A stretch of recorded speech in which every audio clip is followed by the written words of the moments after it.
पहलगाम हल्ल्याचा खऱ्या अर्थाने बदला देशाचे प्रधानमंत्री नरेंद्र मोदीजी आणि सगळ्याच विरोधी पक्षांनी एकमत करून जो निर्णय केला होता या हल्ल्याचा बदला घेतला पाहिजे, तो बदला आज आपल्या सैनिकांनी घेतला। खऱ्या अर्थाने पहलगामचा हल्ला या निष्पाप नागरिकांवर नव्हता, तर देशातल्या 140 करोड जनतेच्या आस्थेवर हा होता, आपल्या देशाच्या अस्मितेवर होता।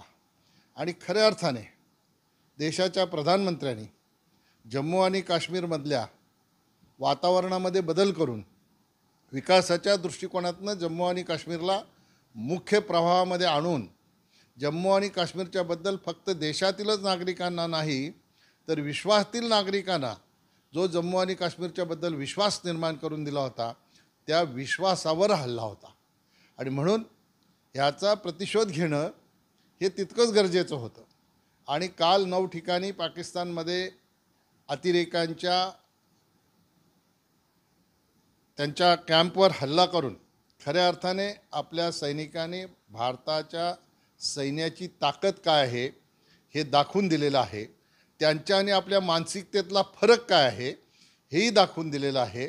त्यांनी निष्पाप नागरिकांना धर्म विचारून त्यांना गोळ्या घातल्या आणि आपल्या सैनिकांनी हल्ला करताना फक्त आतंकवाद्यांचे तळच नष्ट केले, ज्याचा कोणी विचार केला नव्हता।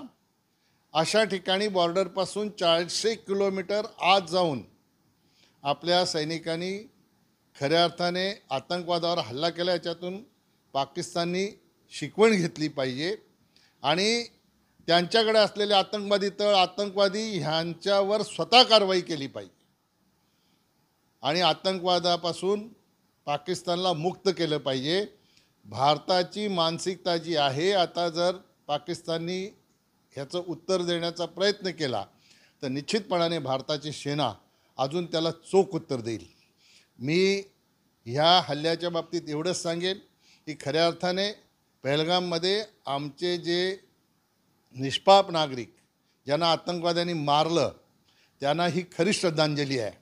आणि देशाच्या प्रधानमंत्र्यांना, आपल्या सैन्याला, सगळ्या विरोधी पक्षाच्या नेत्यांना मी धन्यवाद देईन। या हल्ला करण्यासाठी सगळा भारत देश एक विचाराने, एक दिलाने सरकारच्या पाठीशी उभा राहिला आणि म्हणून ह्या सगळ्यांना मी धन्यवाद देईन। आणि खऱ्या अर्थाने या आतंकवादी हल्ल्यामध्ये आमच्या भगिनी ज्या विधवा झाल्या होत्या, या आतंकवाद्यावर केलेल्या हल्ल्याला सिंदूर असं नाव मोदीजींनी दिलं आणि खऱ्या अर्थाने आमच्या भगिनींच्या सिंदूरची किंमत पाकिस्तानी आतंकवाद्यावर हल्ला करून मोदीजींनी चुकवलेली आहे असं म्हटलं तर चुकीचं ठरणार नाही। Speed news Bharat.